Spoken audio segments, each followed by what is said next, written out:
Welcome to the Njirati studio. We're located at the CTICC for the Africa Utility Week 2014. And here with us in the studio, we've got Wikus Kruger, Senior Consultant of Restio Energy. How are you finding the conference so far? The conference has been great. I think there's a lot of people coming in. Yep. We've been having a lot of people at our specific stand, really interested in the fact that what we offer is very different, I think, from what they see here. It's all very piecemeal kind of offers, and our focus specifically has been on just the consumer market, households, low income. So it's just been interesting to hear all the feedback that people are giving in. Because, I mean, that is a major issue, Yes. well, in South Africa and definitely across Africa, is that there's a lot of low-income houses and, Yes. you know, smart meters for them and smart grid for them. I mean, it probably just means nothing, and most of them just don't have access to grid electricity, especially the guys, you know, on the outskirts of the city. Yes. Can you expand on that and just tell us a little bit how your company is involved in developing that particular sector? Of course. Well, our company, Restio Energy, has been working on energy access in Africa since 2001. We started getting involved through the concession program, off-grid concession program, that was developed by the Department of Energy. Yeah. And since then, we've been working in different contexts, different partners, different countries to really bring access to sustainable energy sources to as many people as possible. And our big, how can I say, mantra maybe is the technology exists for providing people with proper energy access. It's really about getting the products to them, getting the technologies to them in a sustainable way. It's of course something that utilities aren't really looking at. It's something that's not happening at a very big scale, but we think it's something that's really important. What technologies are we talking about here? Are we talking about the solar panel on the roof, Yes. wind turbines in energy communities?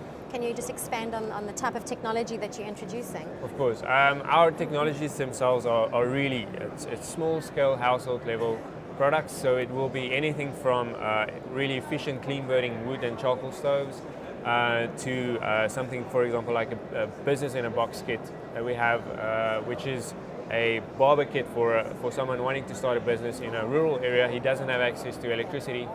He gets his solar panels, his battery, his clippers, his lights, everything together, and everything in between, lighting, phone charging, running appliances, because that is what people really need, and what the first steps are, I think, up the energy ladder.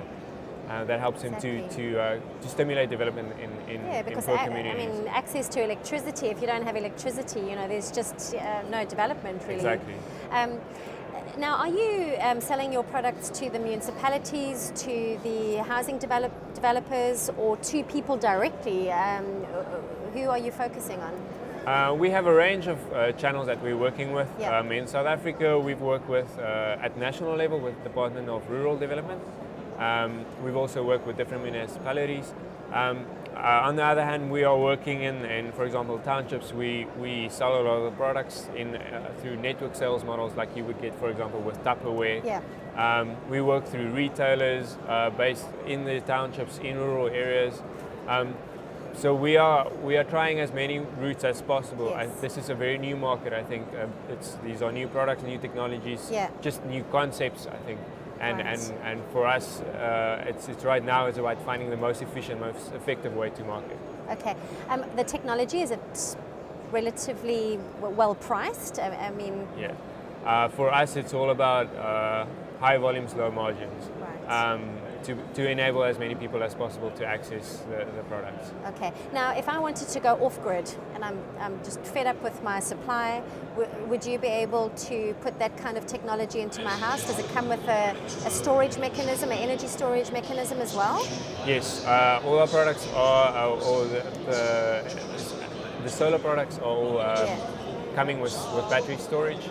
The idea is really to give people the option of using whatever they need at night. So there definitely has to be a storage element. Yep. And what storage technology are you generally using? Because there's so many solutions being developed now.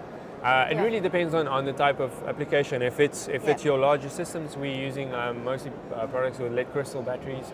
Smaller systems, lithium-ion batteries for smaller lighting appliances, even phone charging. So it depends on the product application and the service needed. I think just something to mention is that for us it's important that what we have found in this market particularly is that there is a mistrust when it comes to these types of technologies, especially from community level low-income households that have made a significant investment, for example, in a solar product before and it's not lasted, it's been poor quality.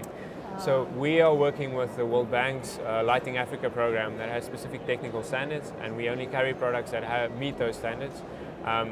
With regards to the stoves, we have the same kind of approach. We work with the Global Alliance for Clean Cook Stoves, headed up by Hillary Clinton, to again address this issue of trust and quality that's needed in the market. Because at the end of the day, if you're going to be off-grid, you want to know that you can trust somebody to fix your piece of equipment if it does fail at some point, which I'm sure technology is not going to last forever. No. So there's some warranty on it. Somebody will come out and fix it if there's a problem. Yeah, all the products have warranties. Right. It's backed up by technical assistance. Also, we are. If you are going to get a lot of these products, most of our clients want it as a backup to off-grid or at least to load shedding, which is a severe problem not only in South Africa but in the rest of Africa. Absolutely. So you don't want something that's not going to work when the grid is not working. Right. Second last question. Where do you see microgrids going in South Africa? Do you think that it's not only the rural areas that are perhaps after self-generation and storage? Do you think that perhaps it'll come into the cities eventually? Do you think perhaps utilities need to change their business models a bit? I think microgrids is the way of the future, decentralized generation. Yep. I do, however, think that there's quite a lot of work that still needs to go into developing replicable models for microgrids to be able to be rolled out at scale. And that is a problem that you find at the rural level, but also if you're going closer to the cities, and how to integrate that. Very few of these systems come readily available, almost pre-packaged to be able to integrate with your grid at a later stage. Great. And it's something that needs to happen. Fantastic. So off-grid, integrated, there's definitely a lot of opportunity for both customers and utilities in self-generation in the storage space in Africa. Of course, yeah. I'm going to use you as a roaming reporter here quickly. Sure. What have you seen? What has been a great opportunity, or perhaps maybe a bit of a disappointment as far as trends and developments is concerned?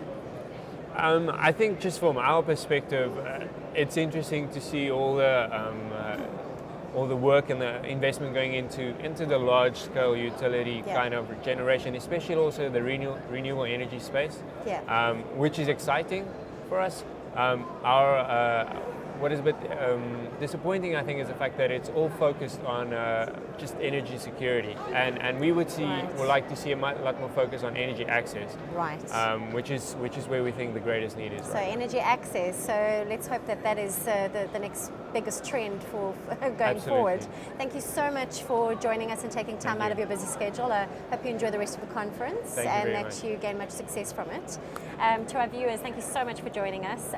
Please note that there are a number of interviews that have been taken over the last 2 days, so feel free to have a look at those as well. Thank you.